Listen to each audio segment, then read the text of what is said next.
Ohm's law, what is Ohm's law? देखिए पहले इसका क्या है, डिफिनेशन है, पहले समझेंगे डिफिनेशन, उसके बाद पढ़ना है इसका कुछ इंपॉर्टेंट कंक्लूजन, और इसके बाद इसका पढ़ना है वेरिफिकेशन, कैसे जो है इसका वेरीफाई होता है, ठीक है ना।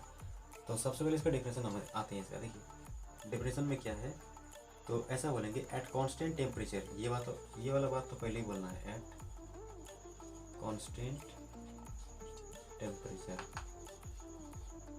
Eight constant temperature the current flowing through a wire is directly proportional to the potential difference applied across the conductor. यानी कि किसी भी वायर में, ठीक है, जो करंट फ्लो होता है, ठीक है, तो करंट जो फ्लो होता है वो आपका डायरेक्टली प्रोपोर्शनल होता है पोटेंशियल डिफरेंस का। हिंदी में कैसे बोलेंगे, नियत ताप पर किसी चालक में प्रवाहित होने वाली विद्युत धारा उसके सिरों के बीच के विभवांतर के समानुपाती होता है, इसे हम ओम का नियम कहते हैं, ठीक है। उसको हम लोग ऐसे लिख सकते हैं, I is proportional to V, therefore V proportional I, ठीक है, इसको ऐसे लिख सकते हैं।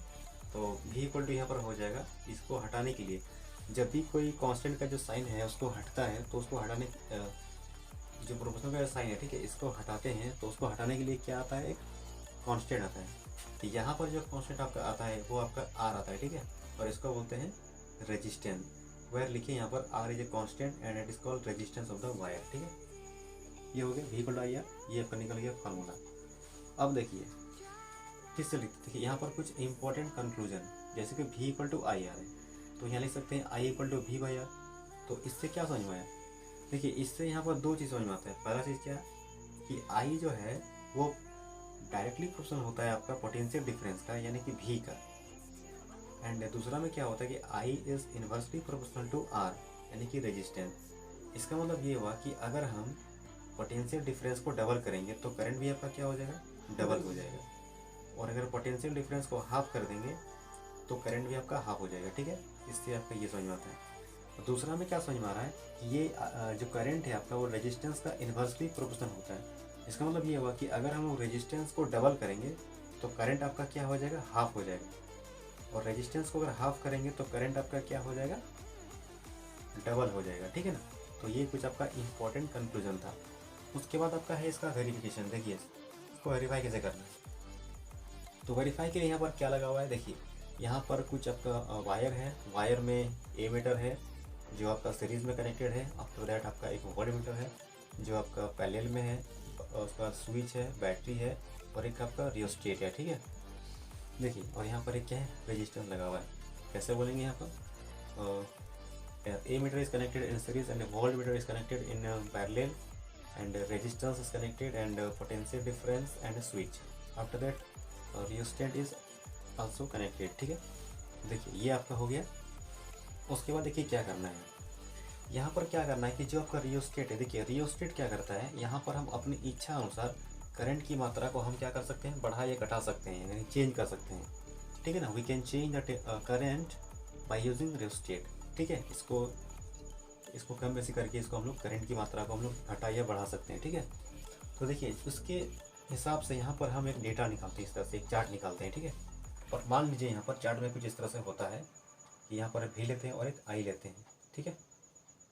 तो जब हम मान लेते हैं भी, आई मान लेते हैं, ठीक है, जब आई का आपका मान लीजिए, यानी कि यहाँ पर पहले आपको करंट इसको अलग अलग देना है, तो जैसे आप करंट इसको अलग अलग देंगे तो यहाँ पर जो आपका वोल्टेज जो ये बताएगा आपका, ठीक है ना, तो ये अलग अलग यहाँ पर बताएगा, ठीक है, मीटर में।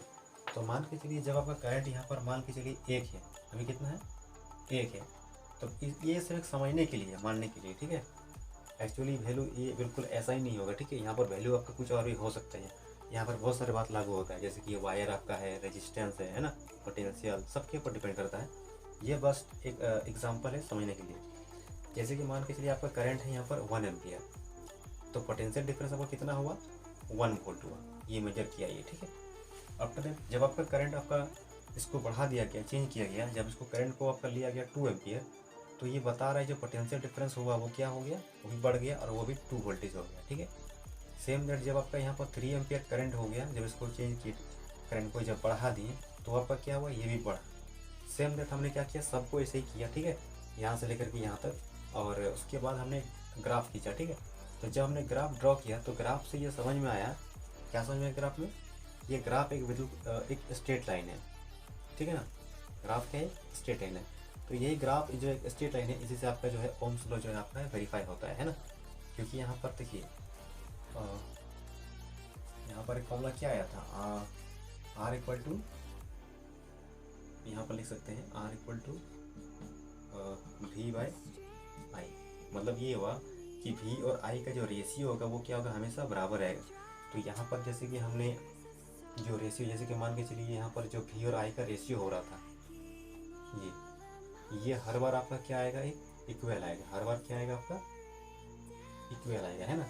आप कहीं भी देख सकते हैं, यहाँ पर 1/1 करेंगे तो ये 1 आएगा, 2/2 करेंगे यहाँ भी 1 आएगा, 3/3 करेंगे 1 आएगा, 4/4 करेंगे यहाँ भी 1 आएगा। हर जगह आपका क्या आएगा, 1 आएगा। यानी कि कहीं भी आपका देखिए वी और आई का जो रेशियो है वो आपका हर जगह क्या हो रहा है, कांस्टेंट आ रहा है, सेम आ रहा है, ठीक है ना। तो ये चीज़ आपका क्या होता है, ओम्स लॉ आपका वेरीफाई होता है, ठीक है। तो इसको कैसे बोलेंगे, इसको यहाँ पर